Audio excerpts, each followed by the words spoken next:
Today on Sports Card Investor, we've got some vintage cards in our top 5, as well as some modern players from the sports of baseball, basketball, and football.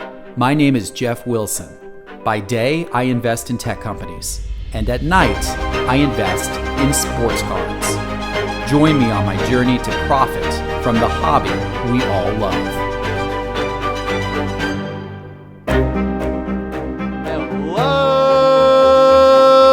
Sports card investors, and welcome to another episode. We will get straight into the top 5 today. It is a great top 5 this week, and it's going to start with some vintage football, and it's going to start with Lawrence Taylor. Lawrence Taylor, yes, not the type of guy you would normally expect to be on the top 5 list, because normally it's modern players whose cards are bouncing around with their performance in games, but vintage football as a whole has been going up steadily. A lot of vintage cards have really been going up. If you haven't been paying attention to the vintage market, you should pay attention to it. And I am pleased to announce that in Market Movers, we have added thousands of vintage cards. We have really been trying hard to add vintage cards across all sports and Market Movers, and we have a lot of them now in the system, including Lawrence Taylor's 1982 Topps PSA 9, which we are going to look at here in just a minute. Now,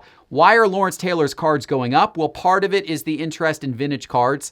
Part of it might be the fact that Lawrence Taylor himself has gotten into sports cards. So if you haven't noticed, Lawrence Taylor has been posting to LinkedIn about how he's starting to invest in sports cards and how he's kind of becoming obsessed with it. It's fun to watch. Go follow Lawrence Taylor on LinkedIn if you haven't already, because he is talking about sports cards and a lot of the hobby is taking notice. And of course, you know Lawrence Taylor is one of the all-time great defenders ever to play. Listen to this resume. It's incredible. 2-time Super Bowl champion, 10-time Pro Bowler, 8-time first-team All-Pro, and he won the MVP award in 1986, which is almost impossible for a defensive player to do, but Lawrence Taylor did it. And the interest in Lawrence Taylor is strong, and so are his card prices. This is his 1982 Topps Football PSA 9, as I mentioned.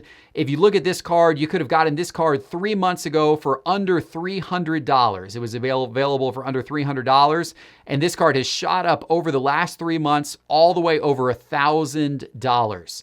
That is a 260% increase. By the way, check out the awesome redesign of Market Movers as you're looking at the stats and graphs here on today's episode. Looks very, very slick now. As do Lawrence Taylor's card price increases, because a 260% increase is awesome. Another guy whose cards have been going up, and may he rest in peace, is Bob Gibson. We lost a baseball legend in Bob Gibson recently. He passed away on Friday, October the 2nd at the age of 84. And you may know he played 17 seasons of Major League Baseball, all for the Cardinals, all for the same team. Very unique there. And he, just like Lawrence Taylor in football, Bob Gibson in baseball had an amazing career. 9 times All-Star, 2 times World Series champion, 1968 National League Most Valuable Player, a pitcher winning Most Valuable Player, 2 times NL Cy Young Award winner, and a 9 times Gold Glove Award winner. Now, the pinnacle of his career was in 1968 when he posted a 1.12 ERA for the season. For the season, a 1.12 ERA. And then he recorded 17 strikeouts in Game 1 of the 1968 World Series. Absolutely incredible. Now, we share Bob Gibson's increase in card prices, and I want to say this, I don't condone people trying to flip cards or make profit off of somebody's death. But what happens is whenever we see a sports icon die, there is a renewed interest in that player and their history. And a lot of people, for the first time, learn about how dominant of a player Bob Gibson was when news of his death comes about. So it's natural that more people want to buy his cards and hold on to his cards as a collector. And that's certainly what I would endorse doing. And because of that increasing demand on Bob Gibson's cards, you can see the prices have been rising. This is his 1959 Topps card in PSA 7.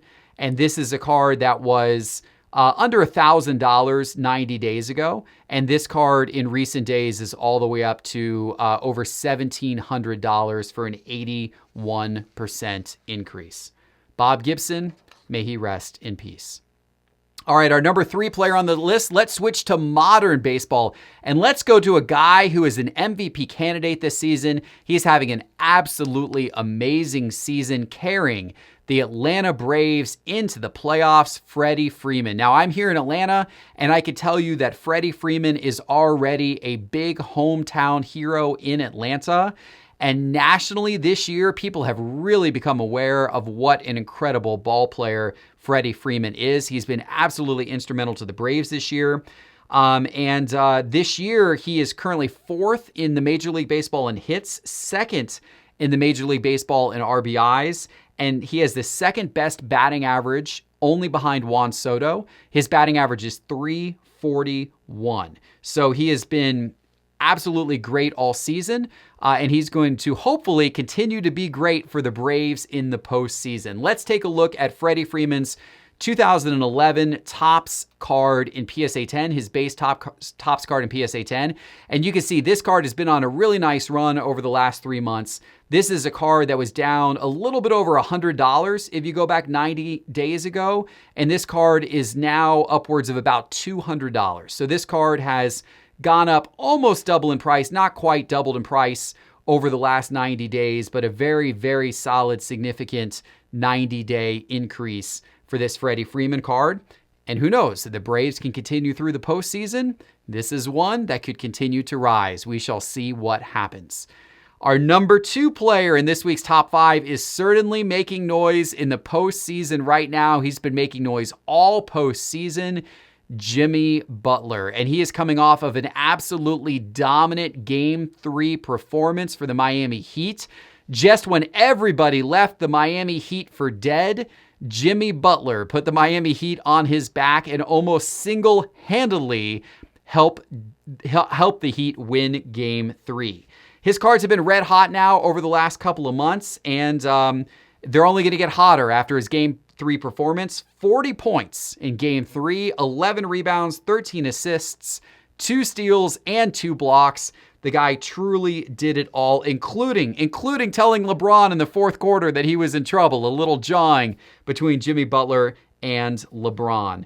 Now let's take a look at Jimmy Butler's card prices. This is his 2012 Prism PSA 10, and this card had been hot, for the last several months. It actually started to drop. Even during the playoffs, it started to drop because basketball cards in general have been cooling off a bit the last few months. But then you can look at this incredible rise here due to Game 3. Now, granted, that's only a couple of sales that caused this pop, so we'll see if that incredible pop can continue.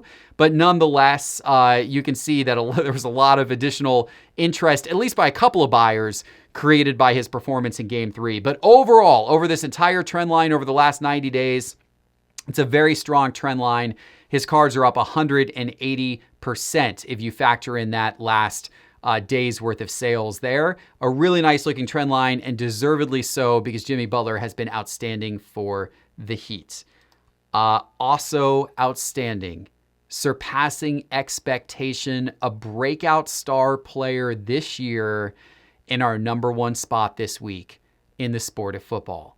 He has been in this top 5 now a few times, and deservedly so, but we had to go with him again for the number 1 spot this week, because there is no arguing that Josh Allen is the young breakout star in the football world this year, and his card prices are showing it. Now, you guys know Josh Allen. He's the 24-year-old quarterback for the Buffalo Bills, was drafted in the 2018 draft 7th overall. And what's funny is people were debating, even going into this season, people were debating Sam Darnold versus Josh Allen. People were having that debate, and there were people out there who thought Sam Darnold was your better investment.